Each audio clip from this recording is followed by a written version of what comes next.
6 boring businesses that quietly create millionaires every year. The richest person in a small town in Alabama never went to college, never worked on Wall Street, never built an app or raised venture capital.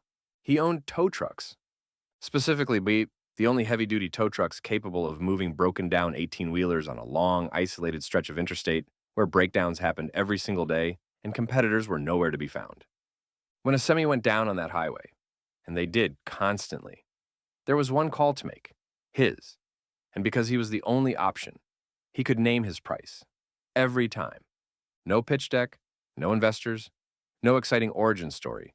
Just a truck, a phone number, and the smartest, boring business move most people never think to make. Here's what I've learned studying people like him. The businesses that quietly create the most millionaires are almost never the ones making headlines.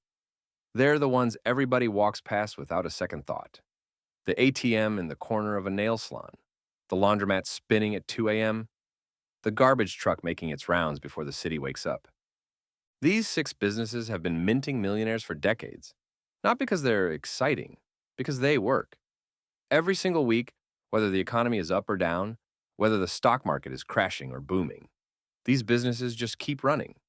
And by the end of this video, you're going to see every single one of them differently. Let's get into it. Business 1. ATM Machines. In 2018, a San Francisco police officer named Paul Alex bought his first ATM machine for $2,100. He placed it inside a nail salon where he knew the owner. That one machine generated $500 in profit every single month. He didn't quit his job. He didn't go all in. He just watched it work and then bought another. 1 became 2. 2 became 4. By 2021, he owned over 30 ATMs across the country, generating more than $10,000 a month in profit. He retired from the police force. Today, his company makes over $8 million a year. The model is simple. You place ATMs in high-traffic, cash-dependent locations: nail salons, bars, convenience stores, event venues. Every time someone makes a withdrawal, you earn a surcharge fee, usually $2.50 to $3.50 per transaction. Your job is keeping the machine stocked with cash, functional, and in a spot where people genuinely need it. The key is location and maintenance. An empty machine earns nothing.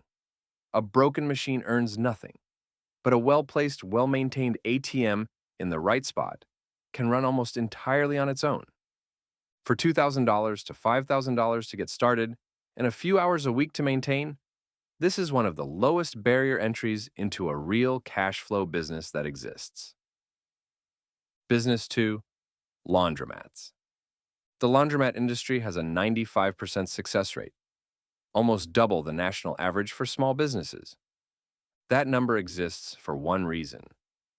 Roughly 35 million American households have no in-unit laundry, no washer, no dryer, no hookups. These customers aren't choosing to use a laundromat. They have to, every single week. Rain, recession, pandemic, it doesn't matter. Laundry doesn't stop. A well-run laundromat in a good location generates between $15,000 and $35,000 in gross monthly revenue. After utilities, rent, and maintenance, a solid operation nets $5,000 to $11,000 per month. You can acquire an existing cash-flowing laundromat for $80,000 to $150,000 and get your money back in under 2 years. The honest version, though, it is not passive from day one. In year 1, you are learning the machines, the maintenance, the location dynamics. The operators who build real portfolios treat year 1 like a logistics business. They earn the passivity. They don't assume it. But once the systems are in place, a laundromat runs largely on its own. And it does it through every economic cycle, because clean clothes are never optional. Business 3. Equipment rental. A few years ago, a business owner was opening a new manufacturing plant in Salt Lake City. During setup, the air compressor broke. This was during COVID. Replacement lead time, 3 weeks. His entire operation was frozen. Every day without that compressor was costing him a fortune. He found a local equipment rental company that had exactly what he needed. They had it on site and running within hours. He paid $500 a day, happily, because the alternative was losing far more. That moment revealed how equipment rental actually works. Every day, businesses across the country face exactly that situation. A machine breaks. A project needs equipment they don't own. A construction site needs a generator for 2 weeks. They don't buy it, they rent it. And whoever owns that equipment gets paid. A piece of machinery that costs $100,000 to buy can generate $60,000 in rental income in a single year. And here's the part most people miss. That $100,000 equipment purchase is 100% tax deductible in year one, which means that $60,000 you earned is effectively tax-free income. With manufacturing returning to the U.S. and demand for industrial equipment growing, the timing on this business is as good as it's ever been. Start with one piece of equipment, one niche, learn the logistics, then expand. This is not a day one all-in business, but it might be the most tax-efficient, boring business on this entire list. Business 4, HVAC Services.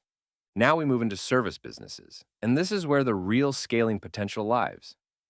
Property businesses are capped by how much capital you have. You can only own as many machines as you can afford. Service businesses are capped by systems, and systems can always be built. HVAC, heating, ventilation, and air conditioning, is one of the most reliably profitable service businesses in the country. It is essential, non-optional. And the vast majority of HVAC companies are small, local operations that haven't updated how they market or acquire customers in years. Most are still spending money on billboards and radio, while their customers, increasingly younger homeowners, are searching Google at 10 p.m. when their AC dies in July. They're reading reviews. They're watching short content from contractors who actually explain what they do. The businesses capturing that attention right now are taking market share from operators who don't even know they're losing it. The playbook is straightforward. Learn the trade through trade school, dramatically undervalued relative to a 4-year degree for this path. Work inside a successful HVAC operation. Learn the systems, the service calls, the seasonal patterns. Then start your own locally in one tight service area and build outward from there. Capital light, knowledge heavy, and a ceiling as high as your systems allow. Business 5, emergency towing. Back to Alabama. That man with the tow trucks understood something most business owners spend years trying to learn. The most durable competitive advantage in any business is being the only option in a high urgency moment. When an 18-wheeler breaks down on an isolated stretch of interstate, the driver doesn't shop around. He doesn't check reviews. He calls the one number that can get him moving. And the person on the other end of that call names their price. Emergency towing is a business with natural protection built in. The equipment is expensive enough to deter casual competitors. The service is urgent enough that customers don't price compare. And the geographic model, owning a service area rather than a customer list, means the business compounds quietly as your reputation builds. The entry point is simpler than it sounds. One truck, one service area. Build relationships with local dispatch services, insurance companies, and roadside assistance programs. Get rated for the right vehicle classes. Start marketing in your area.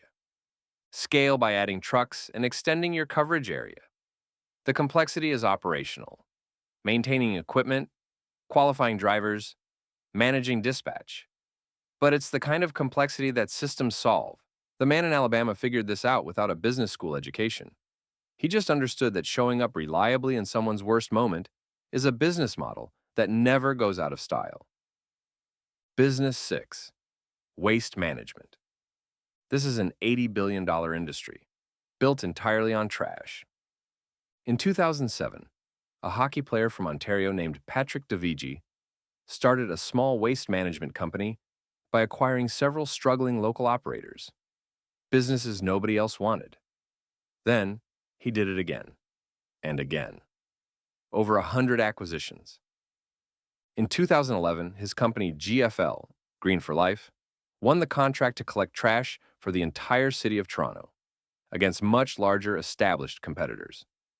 That contract changed the scale of everything.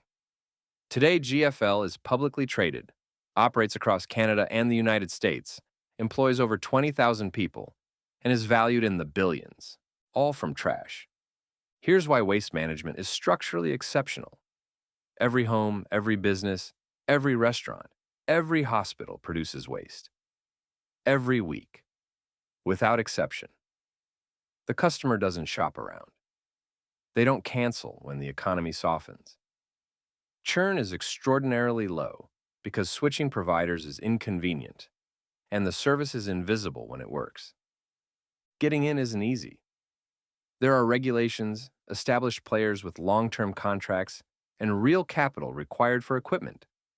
But the way in is the same way Dovigi got in. Study your local market obsessively and find the gap. Maybe the current operator only picks up once a week, and the demand is clearly there for twice. Maybe there's a commercial corridor being underserved.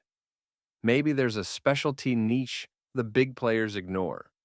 That gap, however small it looks, is the gateway. And if you work it right, that gateway can lead somewhere that surprises you.